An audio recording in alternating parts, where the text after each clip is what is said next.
In the last 5 years, my team from RoboCoast have taught 4,000 students, 1,000 teachers, and from 500 schools. And all of that really requires the Queensland business community to get behind RoboRAVE Australia and everything that it does. Do you think robotics can only interest students of STEM? Have you heard music students can make great coders? Let's hear from an engineering and robotics teacher whose objective is to promote the uptake of robotics and coding across Australia on this episode of Tomorrow's Tech.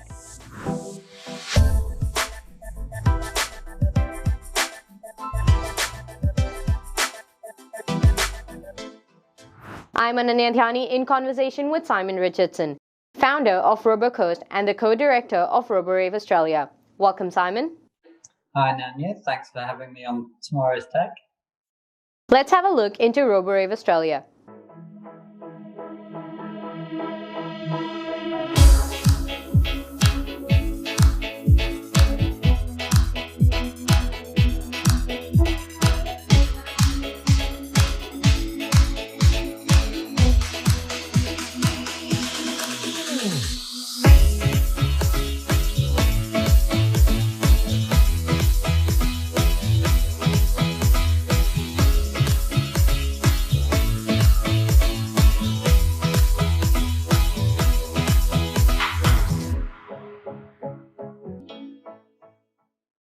Well, that was fantastic, Simon. Now, can you share with us of what really inspired you to join your journey of RoboRAVE Australia and how far have you come along?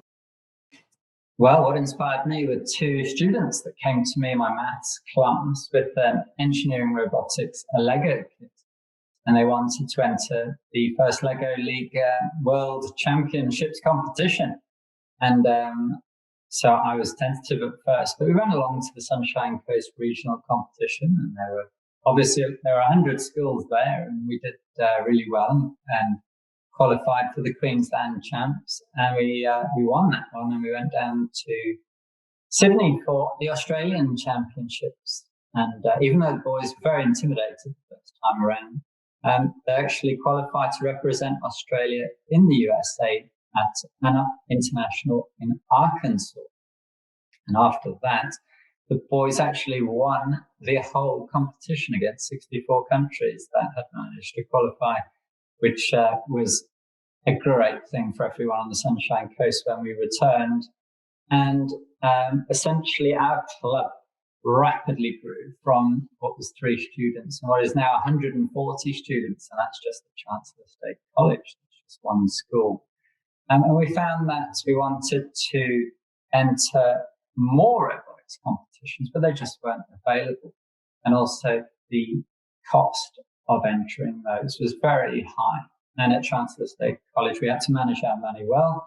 And so over the years, I used my contacts with the other international coaches when we qualified again for the World Championships, which was in Houston. And I found the RoboRAVE format hadn't been produced in Australia. We negotiated at RoboCoast for the rights to run it as a national governing body in Australia. And we're happy to announce that we'll be also representing RoboRAVE Australia and RoboRAVE New Zealand as we widen our wings and really try and get robotics growing in this corner of the world. Well, that is fantastic, Simon. Now, we've often heard there's a myth around robotics that students need to have a very solid foundation in STEM and coding to be able to pursue it.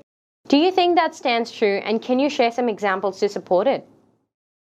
Well, our students that do really well in robotics and coding are those that study music, the ones that have learned to read and write music are able to use the same part of their brain, that critical thinking and the ability to analyze and repeat. They find coding robots really, really analogous to writing and composing music.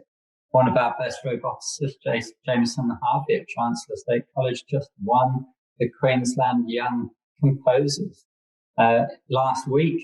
So that really does, consolidate my thoughts that the grit And determination to pursue a musical instrument while you're young is exactly the same set of skills needed for robotics and coding. And that'll serve them really well in the future when they go out into the workplace and industry 4.0 jobs of tomorrow.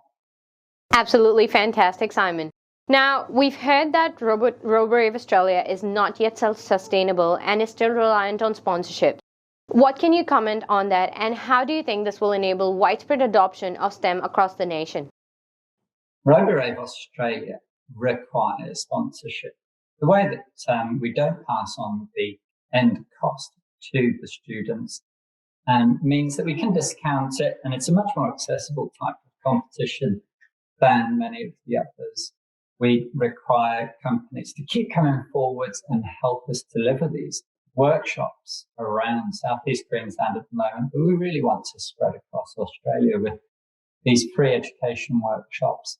In the last 5 years, my team from RoboCoast have taught 4,000 students, 1,000 teachers, and from 500 schools. And all of that really requires the Queensland business community to get behind RoboRAVE Australia and everything that it does. Absolutely amazing, Simon. Now, I'm super curious to understand your answer to this question. What will happen, Simon, if you stop driving RoboRAVE Australia? Well, I really need people to step forward and get involved with delivering this program. We've got the contract for the 2024 World Championships, where we've got incoming teams from around the world.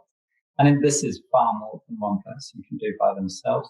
RoboCoast, as a group of 10 teachers, is also needing extra help and funding to grasp and make the most of this opportunity. And we've never had a World Robotics Championships in Australia. So I'd really love it if everyone could just go to the RoboRAVE Australia website and look for the opportunities that are available there. Well, there's some really great insights into Australia's take-up of robotics, Simon. Thanks for joining us on the show today. Thanks, Ananya. It's been wonderful. Hey there, if you want to stay updated to Down Under's achievements in STEM across the globe, then stay tuned weekly across Tomorrow's Tech, LinkedIn, Facebook, and Instagram channels. Want to engage with us? Let us know in the comments below of how you think RoboRAVE Australia can be self-sustainable in the long run. We look forward to hearing from you. Thanks for watching, and see you on the next episode of Tomorrow's Tech.